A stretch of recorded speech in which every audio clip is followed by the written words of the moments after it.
नमस्कार दोस्तों।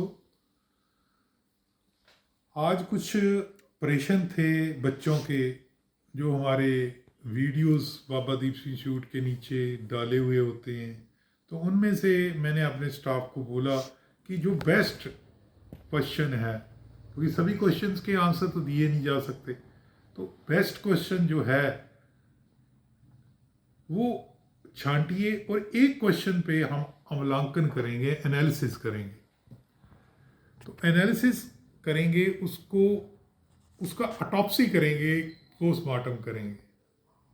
तो वो क्वेश्चन क्या है, यानी कि वो क्वेश्चन कह सकते हैं कि हॉट केक है। तो सुविंदर जी पूछेंगे कि वो कौन सा क्वेश्चन है जो कि तिलमिला रहा है हर नौजवान जो कि ग्रामीण क्षेत्र में है, बीएमएस है, बीएचएमएस है, या जो रूरल मेडिकल प्रैक्टिशनर है अनरजिस्टर्ड, उनके दिल में, या इलेक्ट्रोपैथी के दिल में वो कुरबला रहा है। पंजाबी में कहते हैं कि वो पिलपिला रहा है, मगर वो पूछ नहीं सकते। और या वो उनके मन में ये धारणा हो जाती है। जब धारणा हो जाती है तो पुश्तो दर पुश्त धारणा चलती है। उसकी मिट्टी को आज मैं उतारना चाहता हूँ। वो मिट्टी विजन को रोकती है। ये अगर ये शीशे पे मट्टी लगी हो तो विजन कहाँ से आएगा? अगर मेरे कॉर्निया के आगे मट्टी लगी हो, कैटरैक्ट हो, तो विजन नहीं आएगा, क्लियर नहीं आएगा। अगर कोई चीज मेरे को नहीं दिख रही तो आपको कैसे दिखेगी? हाँ जी। सर कई बहुत सारे बच्चों ने ये क्वेश्चन किया था कि जो CMSED कोर्स है वो प्राइवेट संस्थाएं देती हैं, जबकि जो CCH कोर्स है वो गवर्नमेंट की तरफ से दिया जाता है। ऐसे तो CMSED से ज़्यादा CCH की वैल्यू हुई या नहीं? बिल्कुल, बहुत अच्छा क्वेश्चन है। सुखविंदर जी ने से पूछा कि CMSCD क्या वजह है कि CCH ज़्यादा बढ़िया कोर्स है, गवर्नमेंट उसको प्रदान करती है, और CMSCD ऑटोनॉमस या NGOs देती हैं।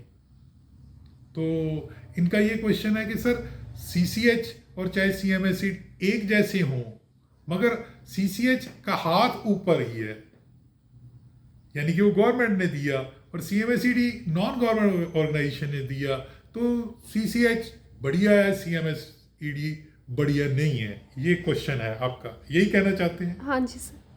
देखिए दोस्तों, कोई भी चीज,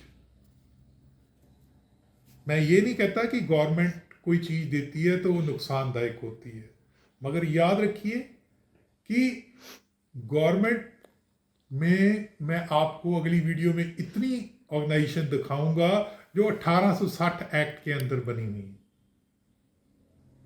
वो सेम एक्ट जिस एक्ट के अंदर एजुकेशन दी जाती है प्राइवेट संस्थाओं द्वारा, वो दी जाती है। तो गवर्नमेंट की भी कुछ क्या बहुत सारी ऑर्गेनाइजेशन ऐसी हैं जो 1860 एक्ट के अंडर पंजीकृत हैं। अब इसके सवाल का जवाब तो ना हुआ, क्योंकि ये डायरेक्ट मेरे से लड़की पूछना चाहती है। तो ये देखिए, CCH की ये है 3 किताबें। मैंने ये 3 किताबें ली, ये देखिए, ये 3 किताबें। रोग एवं आपातकालीन स्थितियों में निवारण एवं प्रबंधन, ये क्या लिखा है? स्वास्थ्य कार्यकर्ताओं के लिए प्रशिक्षण कार्यक्रम, और मैटरनल और चाइल्ड स्वास्थ्य की देखभाल, राष्ट्रीय मुक्त विद्यालय शिक्षा संस्थान, ये तीनों किताबें। अब ये मैं किताब खोली, पहला पृष्ठ, ये मैंने किताब खोली, पहला पृष्ठ, और ये मैंने किताब खोली, पहला पृष्ठ। अब कोई एडिटिंग नहीं की मैंने, कोई जादू नहीं किया। ये देखिए, ये मेरे हाथ में कोई कबूतर नहीं है कि मैं जादू की तरह बार कर दूंगा। अब मैं तीनों किताबों के ऊपर क्या लिखा है ये पढ़िए।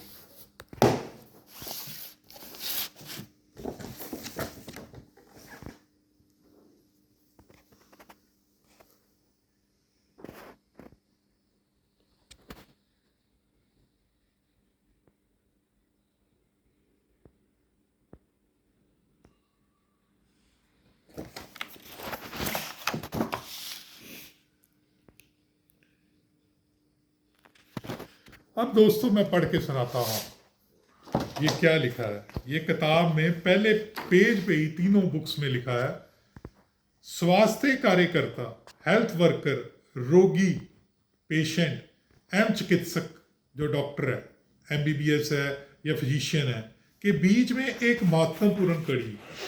जो प्राइमरी हेल्थ वर्कर है, मान लीजिए ये प्राइमरी हेल्थ वर्कर है, ये कड़ी है किस और किस, पेशेंट और डॉक्टर के दरमियान, पेशेंट और डॉक्टर के दरमियान कड़ी। ये आपातकालीन परिस्थितियों में, इमरजेंसी में प्राथमिक उपचार व चिकित्सा दे सकता है, ये लिखा है। प्राथमिक उपचार व चिकित्सा दे सकता है, प्राथमिक उपचार व चिकित्सा दे सकता है, लेकिन चिकित्सक के रूप में मेडिकल प्रैक्टिस करने के लिए वैध नहीं है। इसका मतलब प्राइवेट प्रैक्टिस करने के योग्य नहीं है। तो सीएमएसीडी क्या चीज है? सीएमएसीडी भी मैं बार बार कहता हूं लोगों को कि प्राइवेट प्रैक्टिस शब्द का प्रयोग ना करो, प्रयोग ना करो। कितनी आरटीआई मैंने paramedicalindia.com पे डाली है, टीएमसी बोर्ड एनजीओ पे डाली है। सीएमएसीडी माननीय सुप्रीम कोर्ट की भी वो वहाँ पे है, कोर्ट्स के द्वारा भी है। तो नेचुरली आप सिर्फ प्राथमिक उपचार दे सकते हो, ना ड्रग स्टोर खोल सकते हो।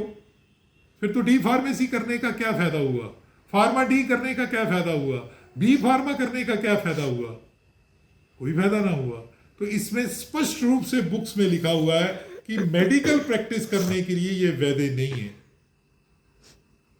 आप चिकित्सक नहीं हो, आप तो साफ स्पष्ट में लिखा है। अब लोग इसका क्या मतलब निकालते हैं कि मेरे को सीसीएच सर्टिफिकेट मिल गया तो मैं तो चिकित्सा दे सकता हूं, मैं जो मर्जी करूं। बेसिक चिकित्सा या फर्स्ट एड या प्राइमरी हेल्थ केयर देना, फर्स्ट एड देना किसी को, सीपीआर देना, एएससीएलएस देना, वो अलग चीज है। वो भी, उसका भी एक दायरा है जिसके बारे में इतनी आरटीआई डाली है। तो सीएमएसईडी कहीं ज्यादा सुपीरियर हो जाती है सीसीएच द्वारा, क्योंकि कहीं भी ये नहीं लिखा किसी किताब में कि आप खुलेआम प्रैक्टिस कर सकते हो। और ये कहना कि गवर्नमेंट का ये कोर्स है या फलानी यूनिवर्सिटी ये कोर्स करवा रही है, तो यूनिवर्सिटी का कोर्स है, यूनिवर्सिटी तो रिकॉग्नाइज्ड है, तो कोर्स भी रिकॉग्नाइज्ड होगा। दोस्तों यहीं पे आप गलती करते हो। यूनिवर्सिटी रिकॉग्नाइज हो सकती है मगर कोर्स नॉर्म्स बहुत सारे पूरे नहीं करता। तो मैंने बहुत बार नेचुरोपैथी के बारे में भी लोगों को बताया, मगर लोग फिर बाद में वही बात करते हैं। ऐसे ही मैं अगली वीडियो में कम्युनिटी पैरामेडिक का जो एक्ट आया उसके बारे में भी जो भ्रम फैला रहे हैं लोग, या उनको लैक ऑफ नॉलेज है। सफिशिएंट नॉलेज होनी चाहिए। इनसफिशिएंट नॉलेज से क्या है, आप मासेस को भरमा सकते हो। जैसे पॉलिटिशियंस हैं, पॉलिटिशियन कहते हैं ये भी फ्री कर दो, ये भी फ्री कर दो, बिजली भी फ्री कर दो। अब बिजली फ्री कर दी तो सुखविंदर जी सामने बैठे हैं, बिजली फ्री होने से सामने मेरे गांव है, बिजली फ्री है। हमारे लिए यहाँ पे कोई बिजली फ्री नहीं है। सुखविंदर जी सच बोलना, आपके 24 घंटे में कितनी बिजली, कितने घंटे बिजली आती है? सर 12 से 16 घंटे का कट लगा रहता है। और इधर देखा आपने कभी कट लगा हुआ? यहाँ तो मैक्सिमम कभी कोई तार चेंज हो रही है शहर में। रीजन यही है कि फ्रीबीज, अगर मेरे जेब में पैसे ही नहीं है, मैं अपने बच्चे को ये दूं कि मैं तेरे को ये भी दे दूंगा, ये भी दे दूंगा, मेरे जेब में रुपया है और मैं 10 रुपये का अनाउंसमेंट कर देता हूं, तो वो 9 रुपया कहाँ से आएगा? तो ये कहना कि सीसीएच सीएमएसईडी से बेटर है, मैं कहूँगा नहीं। गवर्नमेंट के द्वारा कोई संचालित चीज की हुई है और उसके नाम पे मिसगाइड करना भी गलत होगा। तो बहुत सारे बच्चों को भरमाया जाता है कि ये कोर्स कर लो, इसमें तो आप डॉक्टर की तरह प्रैक्टिस कर सकोगे, ये तो ब्रिज कोर्स है। ये कहाँ से ब्रिज कोर्स हो गया? अगर ये ब्रिज कोर्स होता तो इसको कोर्स को करके बंदा सीधा नर्सिंग ऑफिसर लगता, कम्युनिटी नर्सिंग ऑफिसर लगता। वो इग्नो वाला है, वो डिफरेंट है। आप डायरेक्ट उसमें एडमिशन भी नहीं ले सकते। सांच को आँच नहीं, आप सही सटीक जानकारी देनी जरूरत है। ये चीज़ क्यों लिखी? क्योंकि बहुत सारे प्रैक्टिशनर सीसीएच करके शरेआम क्लिनिक खोलने बैठे हैं। क्लिनिक शब्द मैं तो कहूँगा, क्लिनिक जब आप लिखते हो तो क्लिनिक एस्टैब्लिशमेंट एक्ट के अंदर आते हो। जब आप प्राइवेट प्रैक्टिस शब्द लिखते हो और बड़ी बड़ी बीमारियों का नाम लिखते हो, तभी आपके ऊपर 420 का केस होता है। तो दोस्तों, अपनी कार्य क्षेत्र में रहो, लक्ष्मण रेखा में रहो तो बहुत सुखी रहोगे। ठीक है, ये कहना कि ये फलानी चीज गवर्नमेंट की है, गवर्नमेंट की तो शराब भी बिकती है, मगर उसके ऊपर क्या लिखा होता है? It is injurious for health. ठीक है, तो बहुत सारे ठेकों पे लिखा हुआ है, बहुत लिखा है कि ये पंजाब सरकार से प्रमाणित है, ये हरियाणा सरकार से प्रमाणित है शराब पीने वाली। तो ये बंदे के अपने स्वेक पे डिपेंड करता है कि वो कितनी पिए। है तो वो भी नशा है, तो निकोटीन तंबाकू भी नशा। तो दोस्तों, समझ से काम लो। अच्छा लगा तो लाइक करना, सब्सक्राइब करना और शेयर करना हमारा चैनल। धन्यवाद।